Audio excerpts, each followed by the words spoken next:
I was thinking through, I don't know if you guys know this, but I've been in youth ministry a long time, and one of my favorite things to do, especially in my early days, was I loved coming up with and inventing games, okay? In fact, my youth pastor that was in charge of me that I worked under for a couple years, his goal was like, nope, Trav, come with another one, come with another one, come with another one. And I got pretty good at inventing games. And there's a few games that we play all the time that I can kind of brag a little bit. I helped or I invented those games. Like we have a game called Ultimate Extreme Foursquare.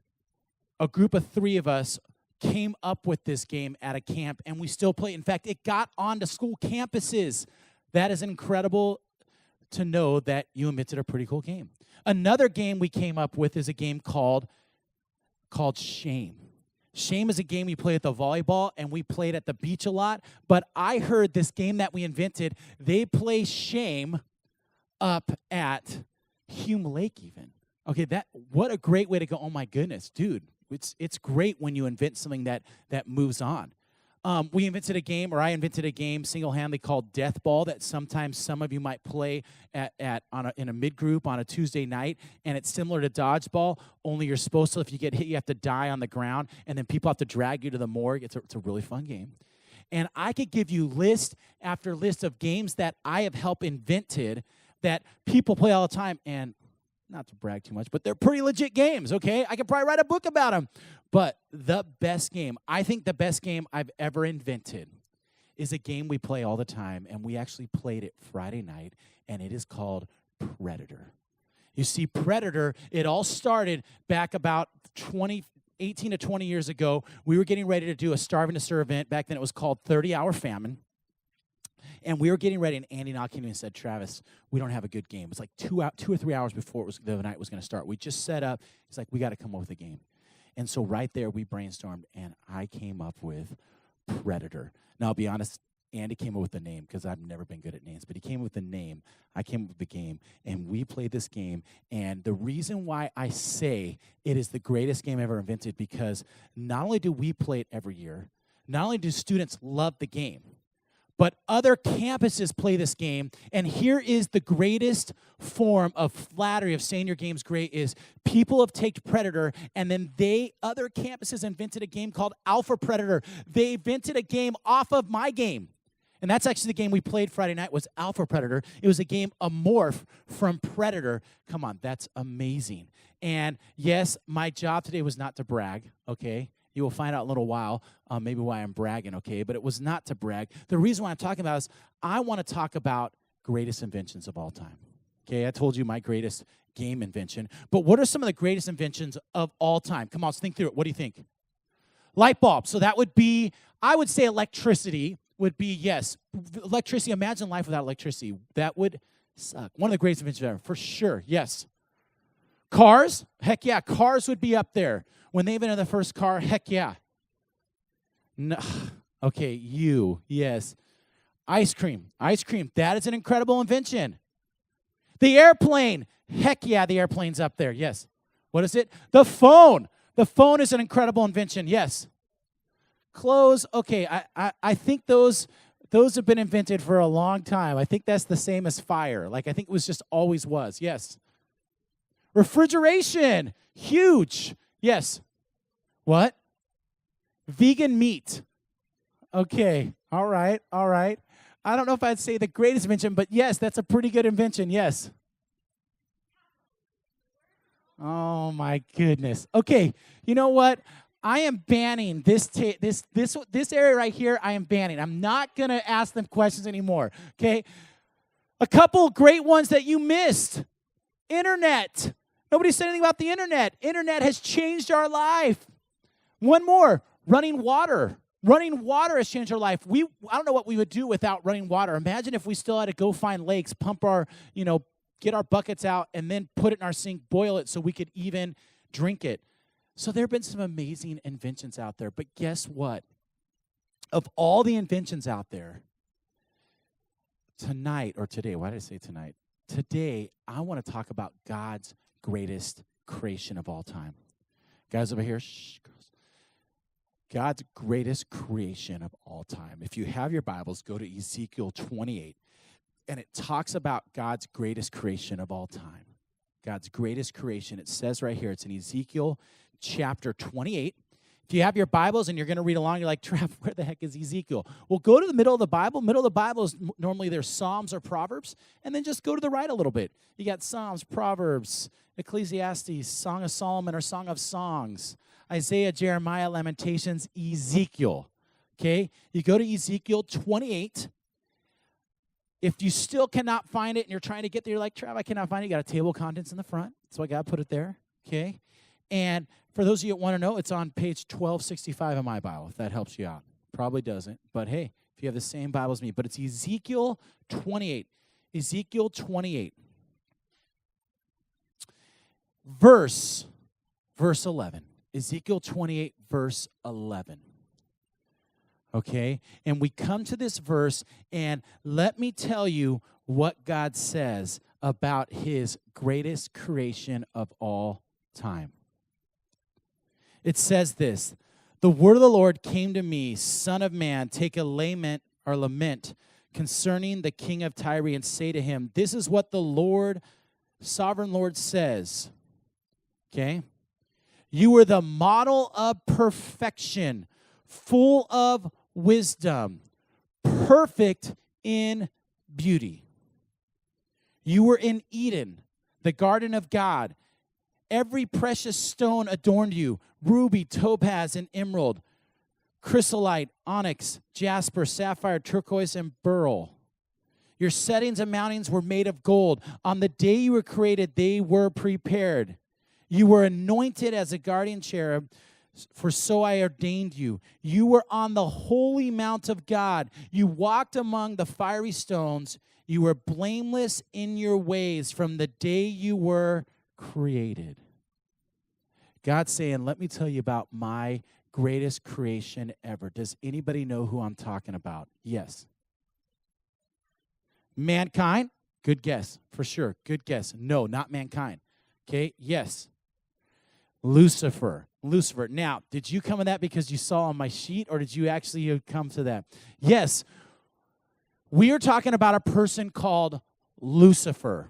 Lucifer was the first angel created. He was the greatest angel created, and God placed him in charge of all the angels.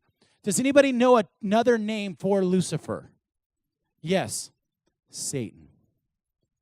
Satan. Listen, the greatest creation that God created was Lucifer, which we call Satan. He's also what we think is the evilest person in the world, the one that we're scared of when parents would tell stories about, well, be careful, Satan's lurking, and sometimes in churches. But we are talking about, when we talk about Satan, Lucifer, we are talking about God's greatest creation. Do you understand that? That was the greatest creation. We are continuing our series today called How the Good Go Bad.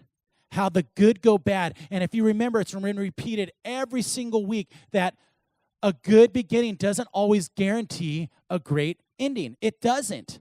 And we are taking different people from the Bible, and we are looking at stories of people who had good starts or great starts, but didn't end up that way.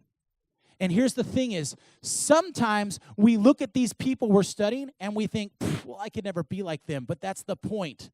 As we start looking at the lives, we find out if we're not careful, we could end up like them. And so today we want to talk about Lucifer, Satan. Let's talk about the good. Let's talk about the good. Want to know how a great start was? Well, one, I'm not going to put it up there, but he was the first angel created, it says. Secondly, it says this.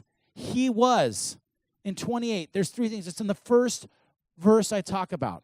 The first verse, three things that made him a great start was this. He was the model of perfection, or it could be the seal of perfection. Okay?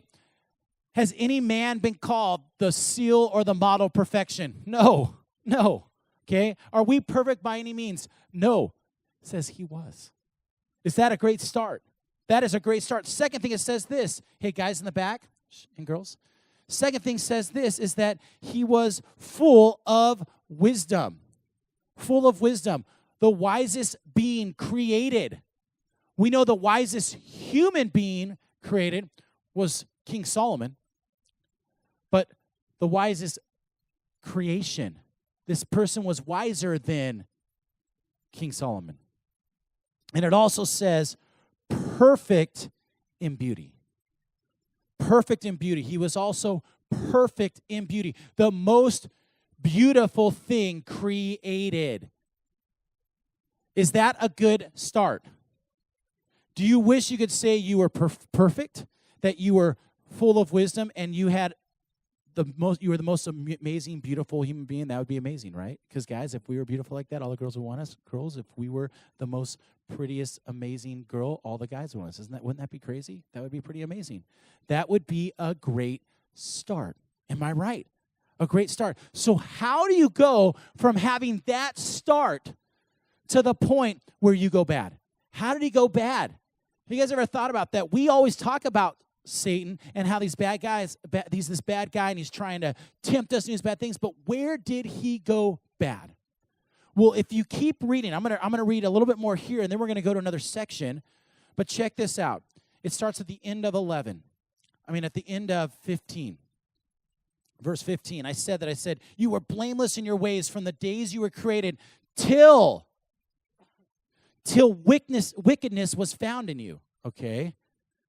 Well, what does that wickedness look like? Check this out. It says, through your widespread trade, you were filled with violence and you sinned. Okay, sin. Let's see what his sin was. It says, so I drove in disgrace from the mount of God and expelled you, O guardian cherub, from among the fiery stones. Okay, but what was his sin? It says this, your heart became proud on account of your beauty. And you corrupted your wisdom because of your splendor, because of how beautiful he was, because of how wise he was, and how perfect it was. He said he became proud. He became proud. It says right here, so I threw you to the earth. I made a spectacle of you before kings. By your many sins and dishonest trade, you have desecrated the sanctuary. So I made a fire come out of you, and it consumed you and reduced you to ashes on the ground. He made ashes of this person's sin to the ground. Okay? There's another verse. It's found in Isaiah. If you go back to the left just a little bit, Isaiah chapter 14. Okay? It's only like 3 or 4 books to the left. I'm going there myself. Isaiah chapter 14 says right here, verse 12 through 14.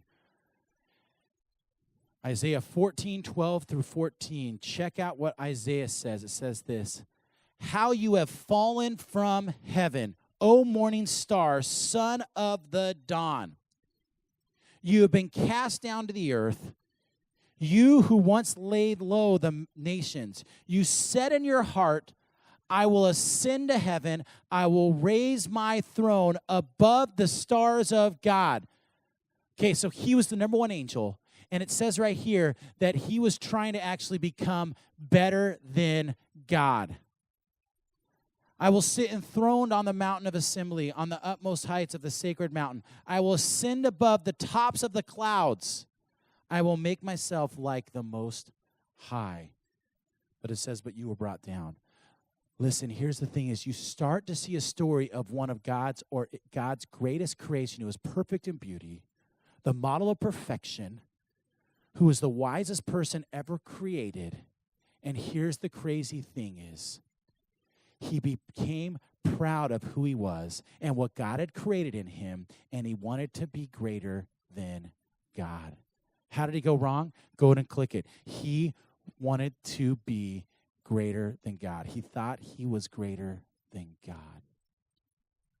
You see, here's the problem is this. We live in a sinful world, and we are born with sin nature. And because of that, we have 3 weaknesses. We have weaknesses. We want things to make us happy. Another weakness of ours is we end up wanting what others have. And our third weakness is we think we're better than others. We think we're better than others. And here is the thing is we struggle with these issues. You can find those in 1 John chapter 2. that we struggle with those three things. If you were born in this world, you struggle with those things. But here's the problem. Satan knows we struggle with them. And guess what his fall was? He went from being the greatest angel ever to Satan, who's in charge of the worst people ever, because he was proud. And we struggle as human beings with pride, where we think we are better than others. And you know what? Like, you can't fault Satan. Guys, he was the most beautiful being ever created. He was supposed to be perfection. He was the wisest person. Let's just be honest. If you are the most beautiful person in this room, if you are the coolest person in this room, if you are the smartest person in this room, if you always tend to win, let's just be honest. We can start to think we're better than others. We can start to think we're better than others. And what happens is, because we think we're better than others, it'll actually end up destroying our lives. That was his only weakness, is he thought he was better than everyone. And what did it lead him to? The worst position. You see, I wonder if we ever thought just because you think you're better than others, that that's what would destroy you. But that's what God talks about. That's what destroyed Satan. And here's the thing is, because Satan knows we struggle with this, he tells us lies to inflame that pride in our life.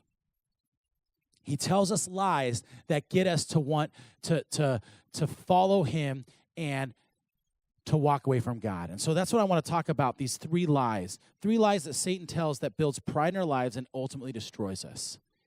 He preys on that weakness that we think we're better than others. And the first thing he does is this, is he lies to us and says, the world is enough.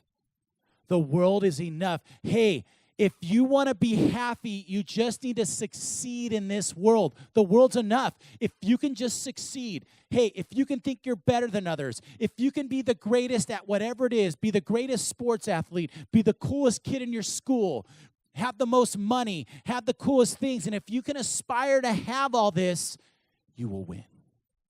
The world's enough. Win the race in the world. Win the world, and you win.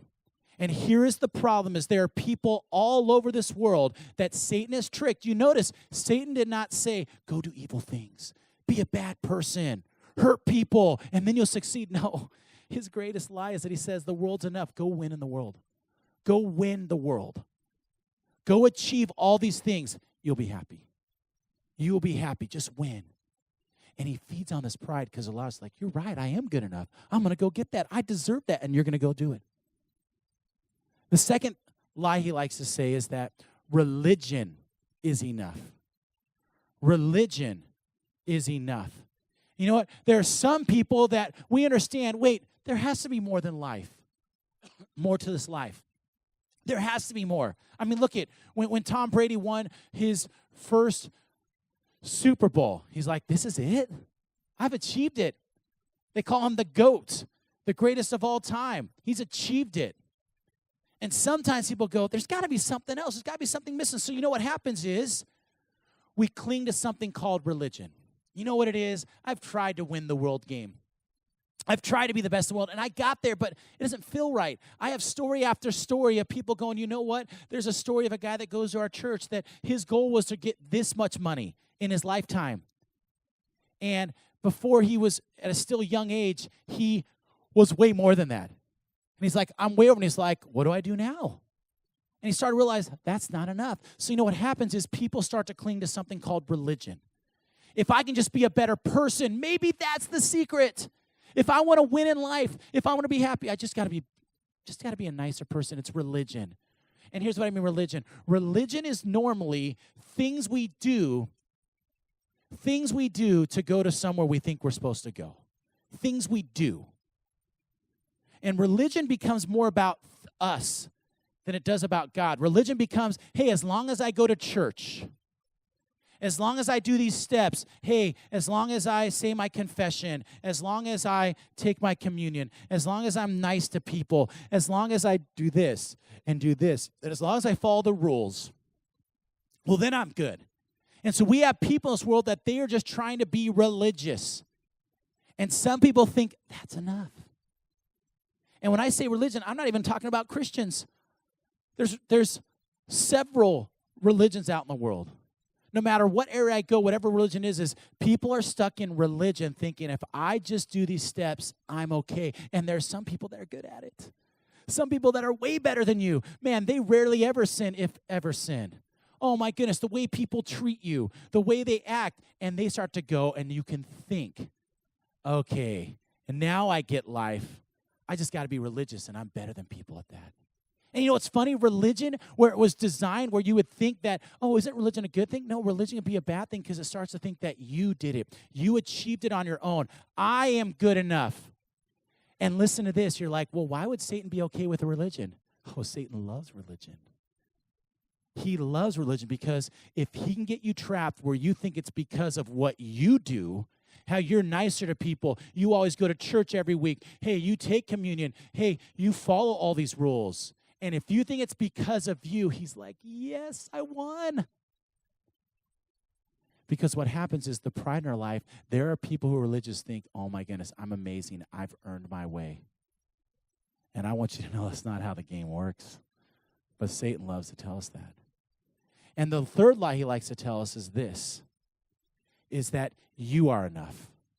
You know what? If the world's not enough and you're starting to believe that, if religion's not enough, well then fine. I have another game plan. You're enough. You're all you need. You're all you need. And here's the thing is, it's the best one that Satan uses because remember, we struggle with pride. We think we're better than others. And sometimes we just need a little kick in the pants to kind of spark that in us. Get a little kick and it's like, all of a sudden, you're right. You're right, God. I mean, you're right, Satan. I am all I need.